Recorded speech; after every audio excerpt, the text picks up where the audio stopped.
BNP নির্বাচনে জয়ের পর প্রথম সংবাদ সম্মেলন। বিদেশি সাংবাদিকদের প্রশ্ন ছিল, বাংলাদেশে কোটি কোটি আওয়ামী লীগের সমর্থক রয়েছে, তাদের সাথে রিকনসিলিয়েশন বা সমঝোতা কিভাবে হবে? প্রধানমন্ত্রী তারেক রহমানের উত্তর ছিল স্পষ্ট, আইনের শাসন নিশ্চিত করার মাধ্যমে। গত 23শে ফেব্রুয়ারি স্বরাষ্ট্রমন্ত্রী সালাউদ্দিন আহমদও সুর মেলালেন, বললেন নিরীহ মানুষ যেন হয়রানির শিকার না হয় সেজন্য মামলা যাচাই বাছাই করা হবে। কিন্তু গদিতে বসার 1 মাস যেতে না যেতেই প্রতিশ্রুতি ফিকে হয়ে যাচ্ছে। ইউনূস সরকারের আমলে যা ছিল হত্যা মামলা বাণিজ্য, তারেক রহমানের আমলে তা কি রূপ নিয়েছে শুন অ্যারেস্ট বাণিজ্যে? জামিন পাওয়ার পরও কেন মুক্তি মিলছে না বন্দীদের? কেন আদালতের আদেশকে বৃদ্ধাঙ্গুলি দেখিয়ে নতুন নতুন মামলায় ফাঁসানো হচ্ছে রাজনৈতিক প্রতিপক্ষকে?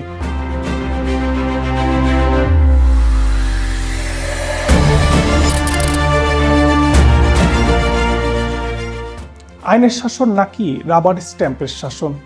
নারায়ণগঞ্জ সিটি কর্পোরেশনের সাবেক মেয়র সেলিনা হায়াৎ আইবি, যিনি জুলাই আন্দোলনের সময় কোনো মামলার আসামি ছিলেন না, অথচ যখনই গুঞ্জন উঠল তিনি আওয়ামী লীগের নেতৃত্বে আসতে পারেন, অমনি শুরু হলো নতুন মামলার পাহাড়।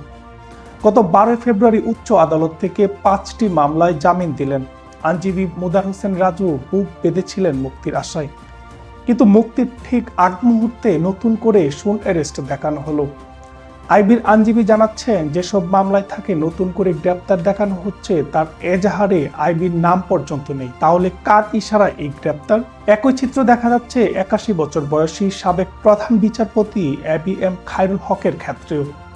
4টি মামলায় জামিন পাওয়ার পর 12 মার্চ যখন তার মুক্তি পাওয়ার কথা, ঠিক তখনই এক অদৃশ্য অভিযোগে তাকে আবারও গ্রেপ্তার দেখানো হলো। ব্রিটিশ সাংবাদিক ডেভিড বার্গম্যান এই ঘটনাকে বলছেন পুরোপুরি মন গড়া।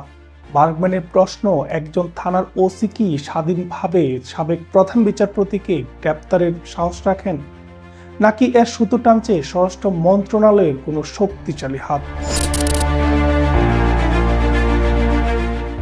অধ্যাপক ইউনূসের অন্তর্বর্তীকালীন সরকারের অপারেশন ডেভিল হান্টে 28,000 নেতাকর্মীকে গ্রেপ্তার দেখানো হয়েছিল।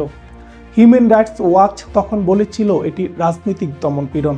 আশা করা হচ্ছিল নির্বাচিত সরকার আসার পর সেই সংস্কৃতির পরিবর্তন ঘটবে, কিন্তু বাস্তবতা বলছে ভিন্ন কথা। ইউনূস সরকারের আমলে চলত মামলা বাণিজ্য।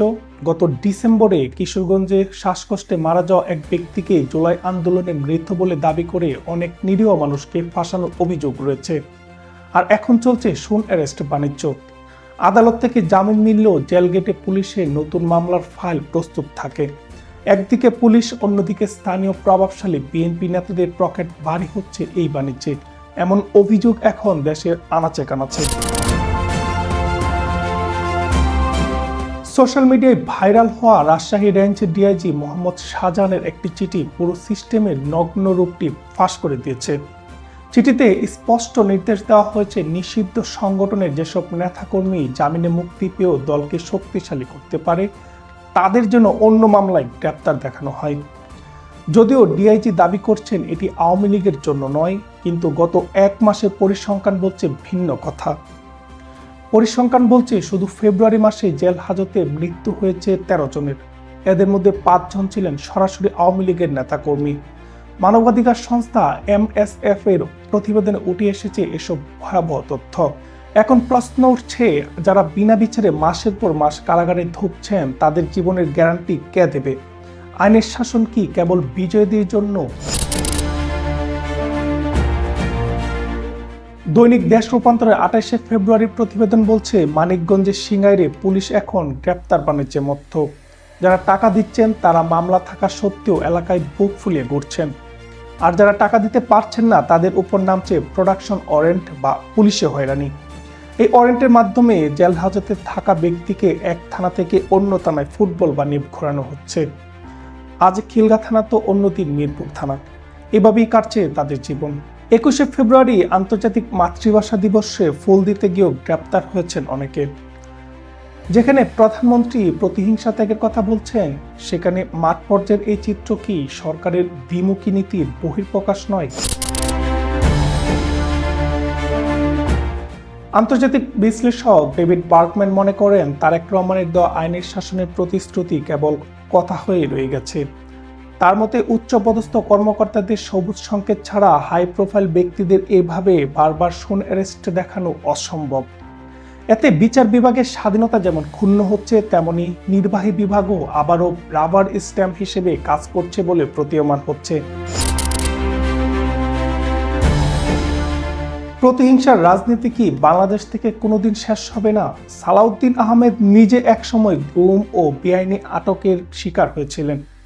আজ তিনি স্বরাষ্ট্রমন্ত্রী। তার অধীনে যখন একই কায়দায় মানুষ আটক হয়, তখন জনগণের ভরসার জায়গাটি কোথায় গিয়ে দাঁড়ায়? বিএনপি সরকার যদি সত্যি আইনের শাসনে বিশ্বাসী হয়, তবে তাদের প্রমাণ করতে হবে যে ফৌজদারি প্রক্রিয়াকে রাজনৈতিক উদ্দেশ্যে ব্যবহার করা হচ্ছে না। বিচার বিভাগকে কাজ করতে দিতে হবে স্বাধীনভাবে, নতুবা শুন অ্যারেস্ট বাণিজ্যের এই কলঙ্ক নতুন সরকারের সব অর্জনকে ধুলোয় মিশিয়ে দিতে পারে। রাজনীতির সচেতন মানুষ এখন তাকিয়ে আছে সরকারের পরবর্তী পদক্ষেপের দিকে। প্রতিশ্রুতি আর বাস্তবতার এই ফারাক কি ঘুচবে, নাকি বাংলাদেশ আবারও এক অন্ধকার গহ্বরে নিমজ্জিত হবে? আপনার এলাকাতেও কি এমন কোনো ঘটনা ঘটছে? আইনের শাসনের নামে কি চলছে প্রহসন? আমাদেরকে কমেন্টে জানান আপনার মতামত। ফাস্টকের সাথে থাকার জন্য ধন্যবাদ। আল্লাহ হাফেজ।